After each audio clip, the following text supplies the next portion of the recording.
Many of my subscribers had requested for this unique Palakkad Iyer recipe called the Molagootal. Did you know that in a traditional Palakkad Iyer home, Molagootal is a very important part of the post-delivery diet? You may recollect my video on Molagootal, which was very well received, especially by the Palakkad Iyer community around the world. What is the difference between Molagootal and Molagootal? You will know all about this and much more if you stay tuned until the Mull point at the end of the video. Namaskaram, I am Sujata, an educator in biology and environmental science, a health and wellness consultant and your host on Munch and Mull.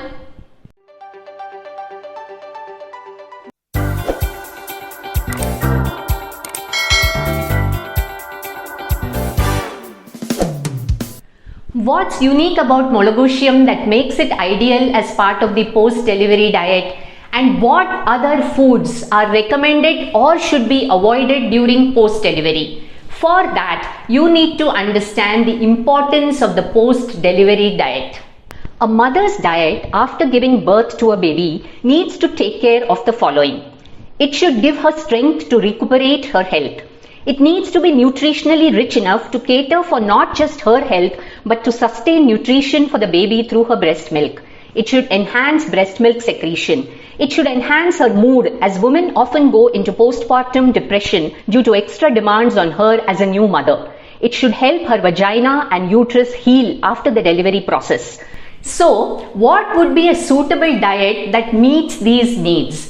Unfortunately, modern medicine fails to look at these aspects, but our traditional systems of medicine like Ayurveda and Siddha give a lot of importance to what is known as Pathyam, the do's and don'ts. Based on my past understanding and experience, I would say let food be thy medicine, and that is what Munch and Mull is all about. As a general diet recommendation for breastfeeding mothers, I suggest the following. Include light proteins like moong dal, beans, milk, yogurt, etc. Finger millet or ragi is rich in calcium. Richer still is moringa or drumstick leaves. Use of turmeric, pepper, jeera, ginger, etc. helps reduce inflammation and improve digestion. Avoid potatoes, cauliflower, cabbage, cluster beans, rajma, chole, etc. Foods that can cause gas. Lots of fresh fruits and all other vegetables can be used. Green leafy veggies, dates and pomegranates are a good source of iron. These are just for replenishing iron reserves depleted during the growth of the fetus. But a wiser thing to do is to take a peek at what our Indian tradition has to say about the post-delivery diet. I am reminded of what my mother did in terms of my diet and other practices post-delivery. I also happened to have a telephonic chat with Lakshmanan's 84-year-old aunt, or our Periyamma. And what I realized that there are so many subtle nuances to a new mother's diet. And it is so interesting that I am so excited to share about all this in the Mull point. But before all that, let's start making Molagootal.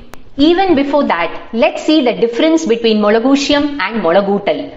Molagootal uses coconut. Molagootal does not have coconut. In Molagootal, spices are ground with coconut and added. There is no grinding of masala involved in Molagootal.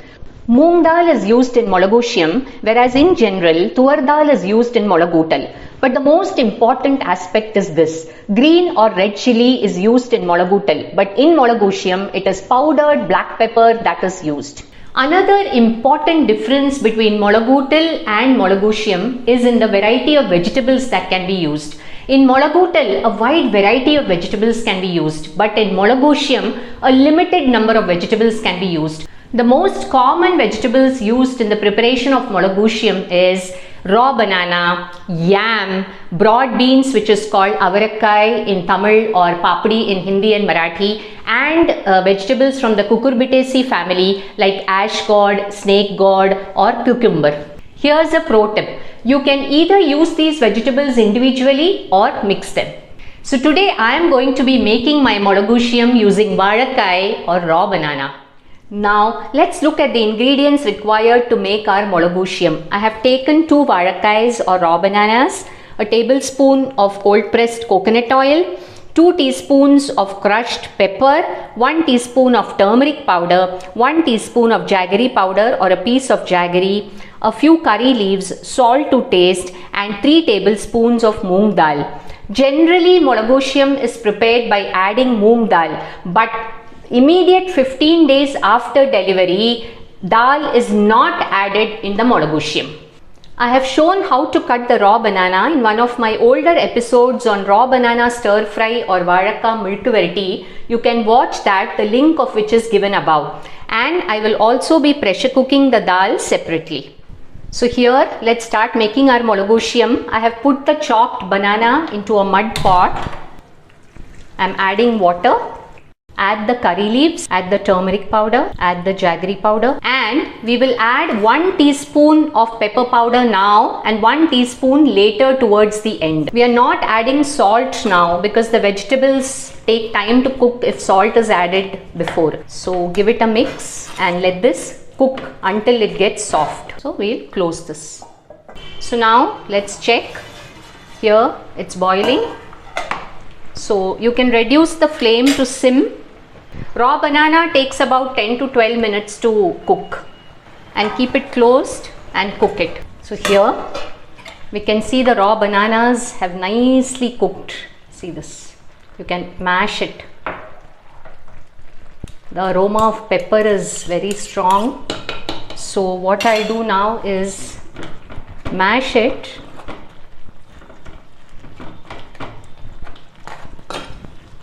At this point, add the salt, the moong dal which is cooked. Mix it, and we will add a little water to adjust the consistency. It will be semi-solid, it shouldn't be very liquid. If you remember, I had told you we'll add the rest of the pepper at the last. So adding this pepper, and to top it, a tablespoon of fresh coconut oil. Here our Molagoocyam is ready. We'll give it a mix. The coconut oil and pepper aroma is very, very inviting. Even people who are recuperating from any surgeries or fever, this is something that all of them can have. So I'm switching off the gas.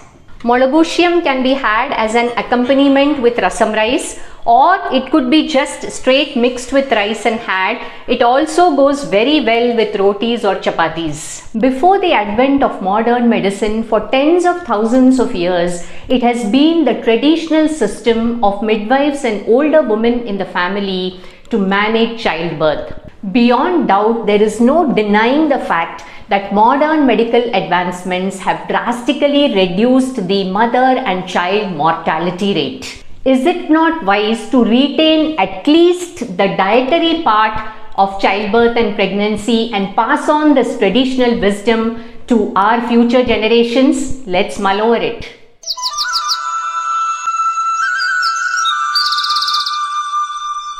As I said, the inputs from my mother and Periyamma have been really eye-opening. It's amazing to see that the diet from the point of childbirth changes every week, and regular food is introduced only after 1 month of delivery. So let me share with you some of the insights. For the first week after childbirth, do's.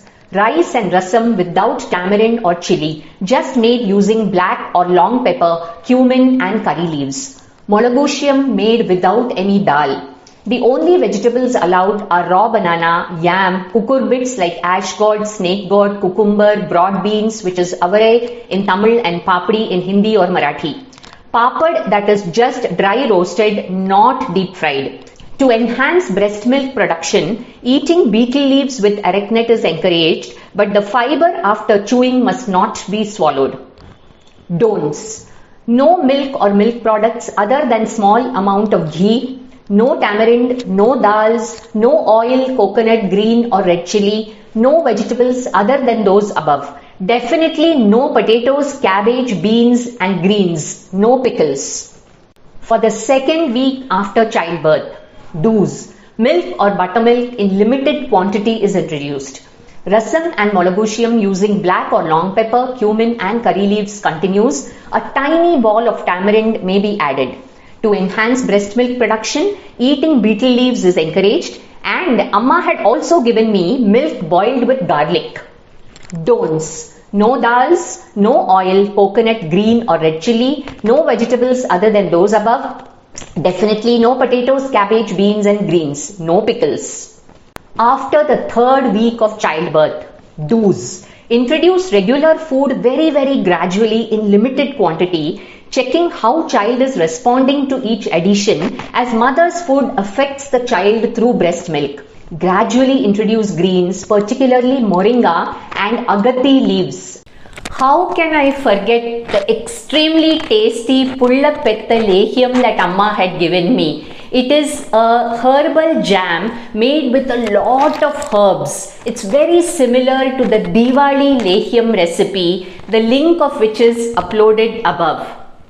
Last but not the least, it's a very common practice in North India, especially if it is a winter baby, is to make edible gum or gond ke laddu, which is infused with a lot of dry fruits and nuts, and it is given to new mothers. And my mother had also made it for me. So that was quite elaborate, isn't it? Did you like this video? Did you find it interesting and eye-opening as well? How about sharing it with the new mothers that you know? And do you know of any traditional practices that your mother or grandmother passed on to you? How about sharing them with me in the comment section below? And don't forget to try out the Molagootal recipe.